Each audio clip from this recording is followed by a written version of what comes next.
이 새벽에 주님 음성 듣는 귀한 시간 되시기를 바랍니다.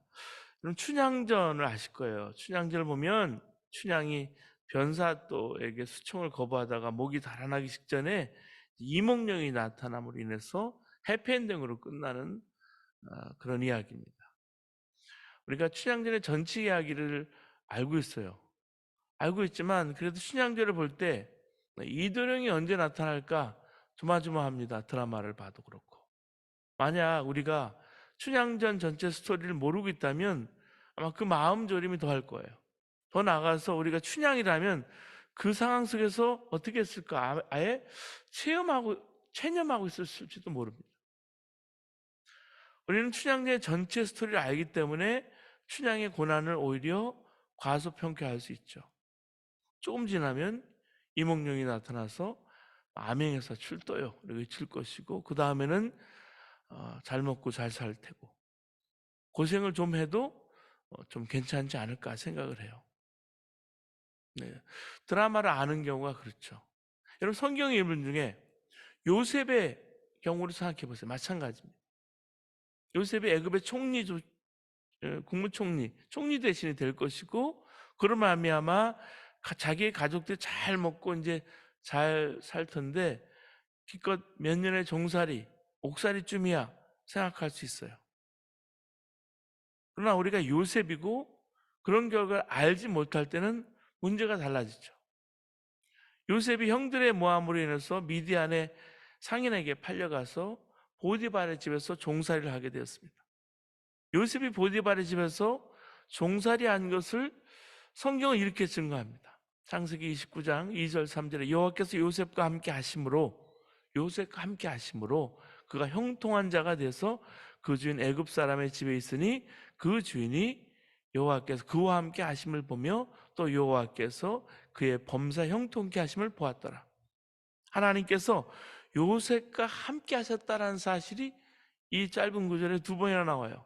형통케 하셨다는 말이 그 뒤를 이어서 또 나와요. 요셉과 함께 하신 것을 안 믿는 사람, 그 주인이 보아도 알 수 있을 정도였다는 말씀. 그래서 자기 집에 모든 열쇠를 맡겼죠. 또 요셉이 보디발의 아내 때문에 옥에 갇혔을 때도 창세기 39장 20절에서 23절 말씀에 이렇게 나옵니다. 이에 요셉의 주인이 그를 잡아 옥에 넣으니 그 옥은 왕의 죄수를 가두는 곳이었더라. 요셉이 옥에 갇혔으나 여호와께서 요셉과 함께 하시고, 옥에 갇혔지만 요셉과 함께 하시고 그에게 인자를 더하사 전옥에게 은혜를 받게 하심에 전옥이 옥중 죄수를 다 요셉의 손에 맡김으로 그 재반 사물을 요셉이 처리하고 전옥은 그의 손에 맡긴 것을 뭐든지 돌아보지 아니하였으니 이는 여호와께서 요셉과 함께 하심이라. 여호와께서 그의 범사에 형통케 하셨더라. 여기 또 끝절에 요셉과 함께 하심으로 그의 범사에 형통케 하셨다. 하나님께서. 요셉이 옥에 있을 때조차도 하나님께서 요셉과 함께 하시고 형통케 하셨다는 말씀입니다. 형들에 의해서 요셉이 팔려간 것은 그건 우리가 인정하고서라도 우리 생각에는 정말 요셉을 형통케 해주시려면 보디발의 아내의 유혹을 거절한 것이 인정이 돼서 요셉이 여기서 풀려가지고 자유인이 되고 다시 고향으로 돌아가서 요셉의 형들을 놀라게 한 후에 잘 먹고 잘 살게 됐다. 이렇게 끝날 것 같은데 그렇지가 않아요. 종살이, 옥살이를 시켜놓고 뒤에 형통하게 하셨다. 이게 무슨 의미가 있을까요? 이게 우리가 우리 삶에 고난이 오면 가지는 기본적인 생각이에요. 그러니까 기승전결 딱 있으면 편하잖아요. 고난 하나 딱 집어넣고 맨 마지막에 해피엔딩으로 끝나는 거. 그런데요, 고난이 연속으로 진행되거나 오히려 고난에 고난이 덮치는 경우를 봅니다. 고난, 실패, 여러 가지 반기지 않는 손님을 맞게 되면 놀라고 당황하게 돼요.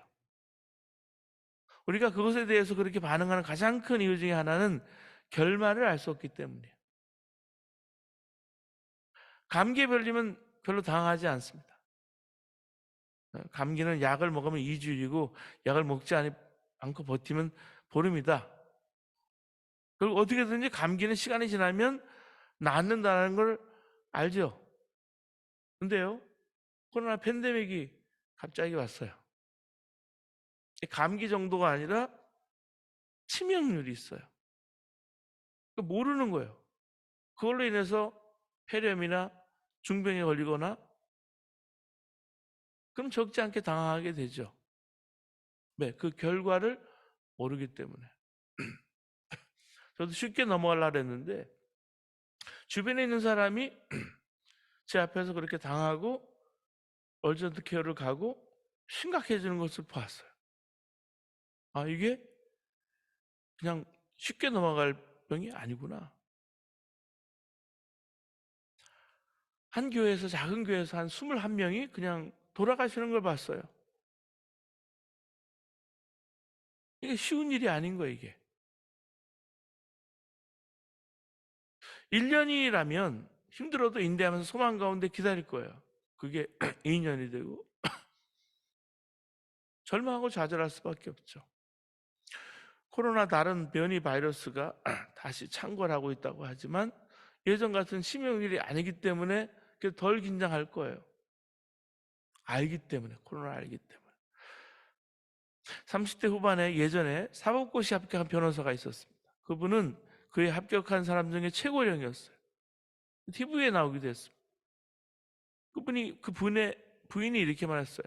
참 속상했던 때가 딸이 초등학교에 입학을 하게 되어서 생활기록부를 기록해야 하는데 아버지 직업 그날에 쓸 말이 없어서였습니다.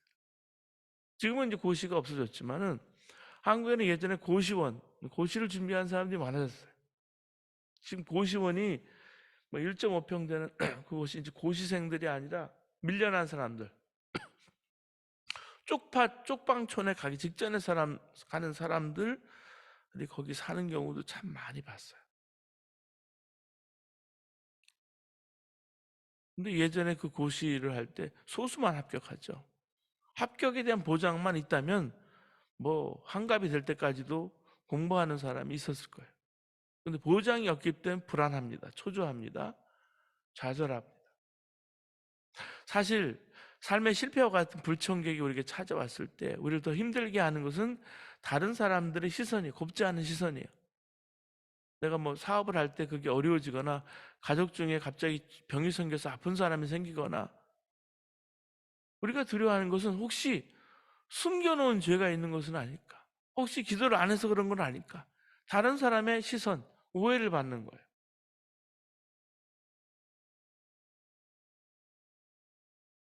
사실 과거에 교인들이 어려움이 생기면 죄 때문이라는 생각도 많이 했습니다.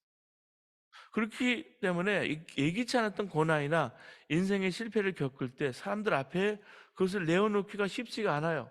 가족 중에 아픈 사람이나 장애인이 있을 때 그걸 내놓지 못하는 사람들을 많이 봤어요. 그래서 처음으로 장애인 부서를 맡아서 장애인 사역을 해봤더니 큰 교회에서도 한 20명, 30명 그때서야 나오는 거예요. 실제로는 기도의 도움을 구해야 하는 상황에도 마치 아무 일도 없는 것처럼 서로가 서로에게 적당한 표정을 지어 보이는 것이 믿는 사람들의 자화상. 오늘 본문에 바울은 로마를 떠나고 있습니다. 재판을 받았던 가이사랴에서 그레데 섬의 미향까지.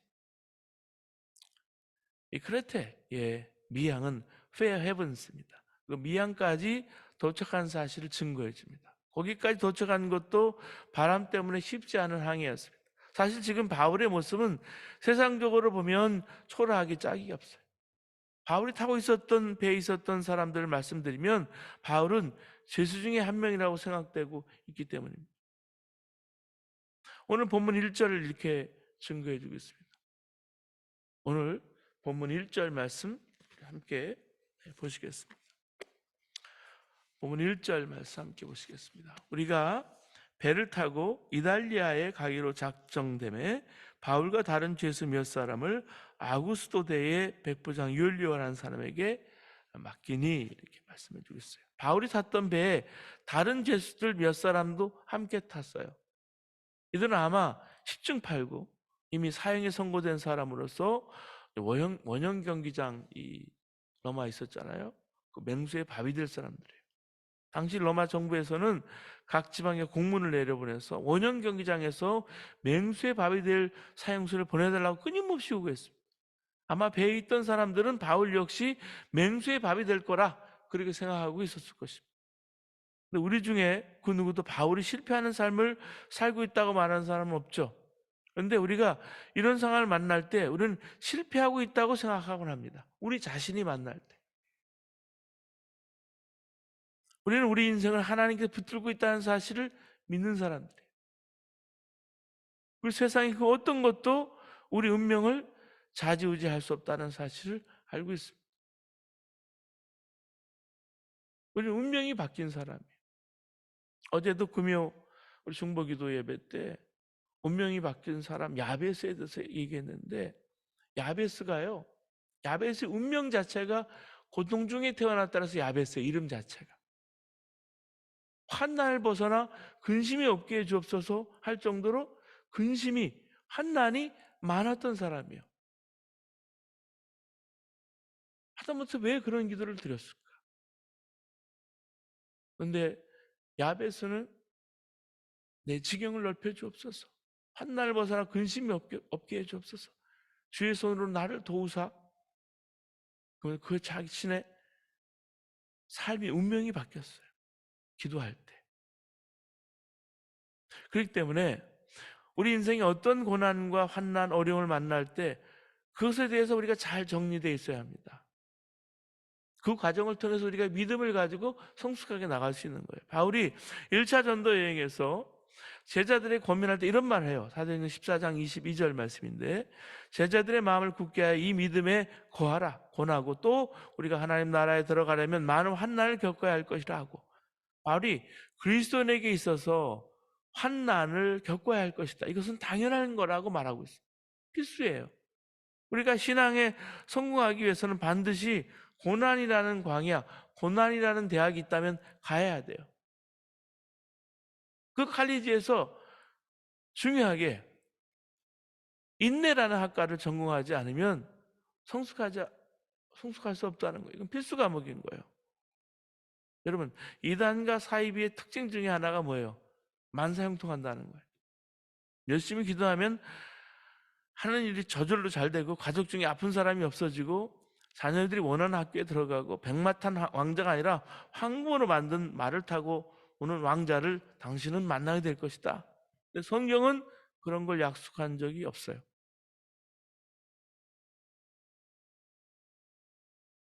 야고보 사도가 흩어진 유대인들, 특히 고난을 당하는 그리스도인들에게 편지를 쓰면서 문안 인사를 하자마자 야고보서 1장 2절에 4절에 이렇게 증거해요. 내 형제들아 너희가 여러 가지 시험을 만나거든 온전히 기쁘게 여기라. 이는 너희 믿음의 시련이 인내를 만들어내는 줄 너희가 알미라. 인내를 온전히 이루라. 이는 너희로 온전하고 고비하여 조금도 부족함이 없게 하려 함이라. 시험을 만나면 기쁘게 여기라 그랬습니다. 여러분 기쁘게 여긴다는 말은 자랑하고 싶어서 견딜 수 없다는 의미를 포함하고 있습니다. 다시 말해서 시험을 만날 때, 시험을 받을 때 나 시험을 받는다고 자랑하고 다니라는 말이 되는 거예요. 그 시험이 우리를 인내할 줄 아는 사람으로 만들어주고 성숙한 그리스도인으로 만들어주기 때문에. 최근에 우리 교회 처음으로 오신 성도님 중에 목사님 지난번에 주기도문 말씀 나눌 때 시험에 들게 하지 마시고 그랬는데 최근에 여러 가지 일들로 정말 시험 당할 뻔했습니다. 기도해 주시기 바랍니다. 그 이야기를 보면서 여러분 우리 가운데 여러 가지 어려움과 시험을 우리가 받는다고 내가 자랑한다는 게 우스운 일일지는 모르지만은 하나님 우리를 그렇게 연단해 가시고 단련시켜 나가신다는 말이에요. 근데 결국은 하나님의 손에 있어요. 아파서 견딜 수가 없는데 그런데 하나님이 놓아주지 않고 붙들어주고 계세요. 만약 하나님께서 석탄을 잡으시고 힘껏 쥐었다 놓으시면 그 안에 뭐가 있겠어요? 다이아몬드가 있을 거예요. 석탄과 다이아몬드는 무슨 차이가 있을까요? 같은 원소기에서 왔을 수 있지만 하나님의 손에 붙잡히면 이렇게 다이아몬드로 쓰임받을 수가 있어요. 하나님께서 우리 인생을 주시는 것은 그런 이유가 있기 때문입니다. 우리 인생을 다이아몬드처럼 만들기 위해서 우리는 하나님께서 주실 때 도망가려고 해요. 안 잡히려고 해요. 여전히 석탄이 그대로인 채로 여기저기 다녀서 검정 얼룩만 남기는 삶을 살 때가 많습니다. 하버드 대학에서 1등 하는 거하고 실버 대학, 노인 대학에서 1등 하는 거하고 어느 게 쉬울까요? 하버드에서 1등과 노인 대학에서 1등은 동일하지 않죠. 좋은 학교를 다니는 것은 그 학교 학생으로 하여금 자부심을 갖게 되죠. 거기는 교사도 좋고 교수진이 훌륭한 거예요. 어느 교수 밑에서 공부하느냐가 뭐 PhD가 달라지니까요. 학생도 좋은 거예요. 좀 더 나은 사람이 될 가능성이 많기 때문에. 언젠가 제가 하버드도 스탠퍼드도 방문하고 버클리도 방문해봤어요. 두 학교에서 다 가르쳐본 교수님이 학교 투어를 시켜주면서 하는 이야기가 있더라고요. 스탠퍼드 대학생들과 이 사립대학인 스탠퍼드하고 공립 주립대학인 버클리 대학의 다른 점을 얘기하더라고요. 일리가 있다라고 생각했어요. 학생들이 다른 거예요. 교수가 다른 거예요. 대신 고달프죠. 노인대학에서 1등은 경로당에서 장기 바둑 잘 두고 고스톱 칠 때 청단, 홍단 잘 나오면 되겠죠. 근데 하버드가 간다면 어떨까요? 그렇게 해서는 학교에서 요구하는 것조차 따라가기가 힘이 들어요. 잠도 줄여야 되고요. 마음대로 놀 수가 없어요. 그 과정을 통해서 좀 더 좋은 학생이 되는 거죠. 그래서 젊은이들, 청년들 목회할 때 꼭 대학 졸업식이나 그럴 때 가서 축하해줘요. 훌륭하게 이 고난이라는 학과목을 잘 마치고 나왔기 때문에. 성경에서 말하는 고난은 어떤 의미일까요? 좋은 학교를 다니는 학생은 노는 것을 줄이고 공부를 열심히 해야 되죠. 우리가 더 나은 생활을 가기 위해서는 고난이라는 과정을 반드시 겪어야 됩니다. 이 고난의 역할을 세 가지로 한번 생각해보고 말씀 마치겠습니다. 첫째는 주님을 붙들도록 만들어줘요. 고난이. 우리가 편안할 때는 신앙이 나쁠 가능성이 있어요. 예를 들어서 공부도 잘하고 말도 잘 듣고 또 건전한 자녀를 둔 부모가 기도를 많이 할까요? 공부도 덜 잘하고 말도 안 들어서 정말 사람이 될까? 인간이 될까? 될 것 같지 않은 자녀를 둔 부모가 기도를 많이 할까요?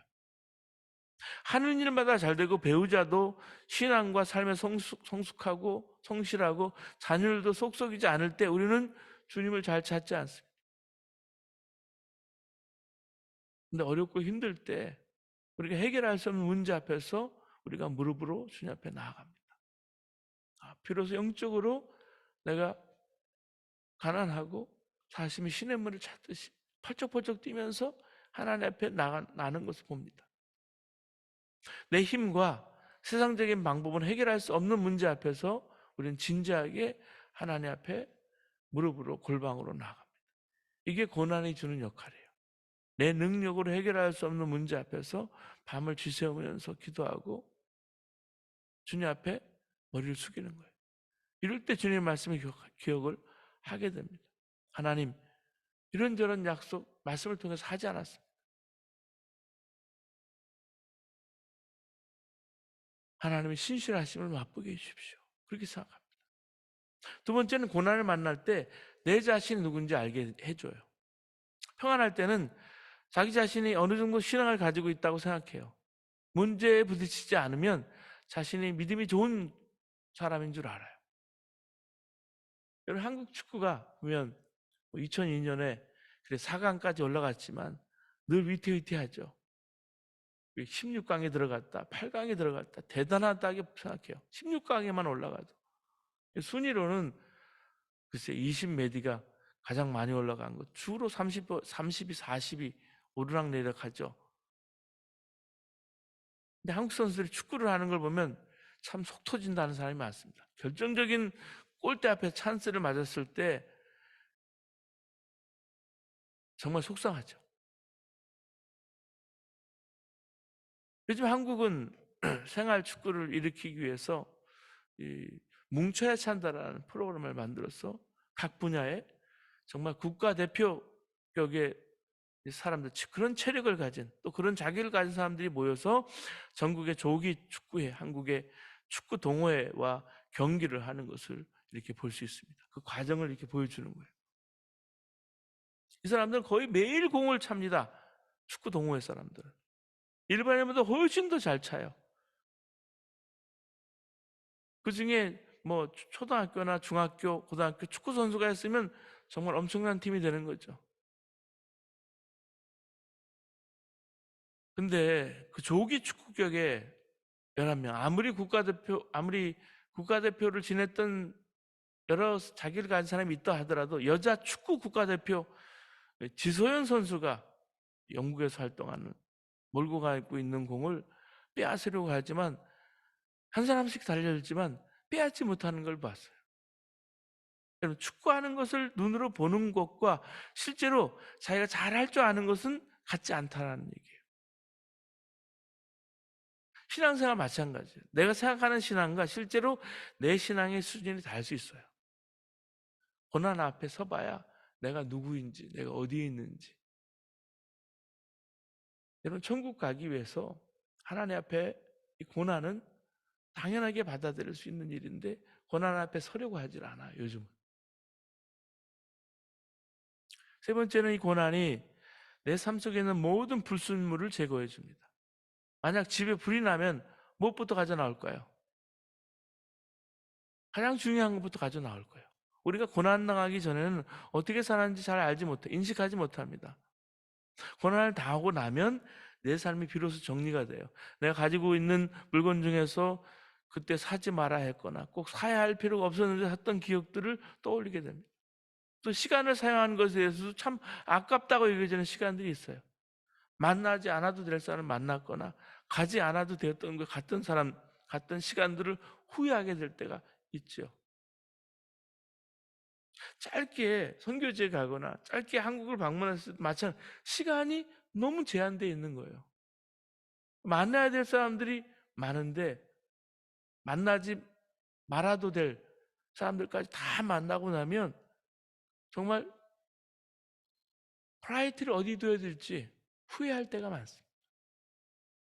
여러분, 고난이 우리에게 가져다 주는 선물이 있어요. 그런 기억을 통해서 우리의 삶을 정리하고 어떻게 삶을 살아야 하는지 생각이 듭니다. 베드로전서 1장 7절 이렇게 증가합니다. 너희가 믿음의 시련이 불로 연단하여도 없어질 금보다 더 귀하여 예수 그리스도에 나타나실 때 칭찬과 영광과 존귀를 얻게 하려 하십니다. 평소에 우리는 믿음이 금보다 낫다는 것을 거의 생각하지 않죠. 믿음은 좋고 금은 더 좋고 이게 우리 생각이에요. 근데 하나님께서 고난을 통해서 우리에게 불순물에 담긴 생각들을 걸러내는 거예요. 고난을 당하기 전에 분별해서 사는 사람을 지혜롭다, 믿음이 좋다 하고요. 고난을 당해서 깨닫는 사람을 그래도 다행이라고 생각하고요. 고난을 당해서 깨닫지 못하는 것은 희망이 없다라고 말합니다. 나중에 우리가 하나님 앞에 부끄럽게 서는 것을 막기 위해서 하나님께서는 고난을 동원하실 때가 많아요. 오늘 찬송을 불렀는데 한 전사님이 예배 시간에 찬양을 인도했는데 오늘 부른 찬양입니다. 내 모든 시험 무거운 짐을 주 예수 앞에 아뢰면 근심에 쌓인 날 돌아보사 내 근심 모두 맡기시네. 후렴 부를 때 다른 모든 사람들은 목청을 덮여서 무거운 짐을 나홀로 지고 견디다 못해 쓰러질 때 불쌍히 여겨 구원해주리 은혜의 주님 오직 예수. 이렇게 찬송을 부르고 있는데 한 여성도님께서는 눈물만 줄줄 흐리고 계신 거예요. 그분은 남매를 두고 있었는데 남편과 함께 남의 집 도배죠, 도배. 사투리로 대배, 이렇게 도배를 해서 생계를 이어가는 분. 근데 몇 달 전에 남편이 도배를 하다가 허리를 다쳐서 일을 하지 못하고 있었기 때문에 혼자서 일을 하게 되었어요. 남편 병원비와 약값을 대와야 됐고 자녀들 공부도 시켜야 했기 때문에 힘든 나날을 보내고 있었습니다. 다른 사람들이 별 의미 없이 찬양을 하고 있을 때 그분은 자신을 불쌍히 여겨서 구원해 줄 주님의 손길을 기도하고 있었던 것입니다. 그 성도님이 부르는 찬양과 다른 사람이 부르는 찬양은 의미가 결코 동일하지 않았던 거예요. 물론 그 후에 남편은 건강을 되찾고 자녀들은 신실한 그리스도인으로 자라는 것을 본 적이 있다는 말씀. 그 이야기를 하더라고요. 여러분 그렇잖아요. 저희 가정에서도 도배해가지고 저희 어머님이 생활비를 보탤 때 있었고요. 뭐 이사를 하면 당연히 도배는 각자가 하는 거죠. 근데 여러분 이런 고난이 어려움이 우리 가정에 다가올 때가 있다는 말씀이에요. 고난이 이렇게 우리에게 의미가 있을지라도 당하는 당사자는 말할 수 없이 아프고 고통스러운 거예요. 그것이 당하지 않은 사람은 그 신음소리조차 이해할 수 없어요. 그래서 우리가 다른 사람이 아픔 가운데 있을 때 엉뚱한 시선으로 그거 봐, 그럴 줄 알았어, 그런 시선이 아니라 따뜻한 말로 격려해주고 그 상대방을 기도할 수 있어야 돼요. 본문 1절, 2절을 여러분 다시 한번 우리 읽겠습니다. 본문 1절과 2절 말씀 한 목소리로 같이 읽겠습니다. 시작. 우리가 배를 타고 이달리아에 가기로 작정되매 바울과 다른 죄수 몇 사람을 아구스도대의 백부장 율리오라는 사람에게 맡기니 아시아 해변 각처로 가려 하는 아드라모테노 배에 우리가 올라 항해할새 마게도냐의 달살로니가 사람 아리스다고도 함께 하니라. 바울이 로마로 가는 것이 결정됐을 때 우리 여기서 말하는 우리는 바울과 사도행전을 기록한 누가일 거예요. 누가와 함께 아리스다고도 함께 갔다 이렇게 증거해주고 있어요. 당시 죄수롱송에 갈 때 2명까지 종이 같이 갈 수 있었다 그래요. 누가와 아리스다고가 종으로 등록을 해서 같이 갔던 것으로 그렇게 보여져요. 이 둘은 자진해서 바울의 종이 되었던 겁니다.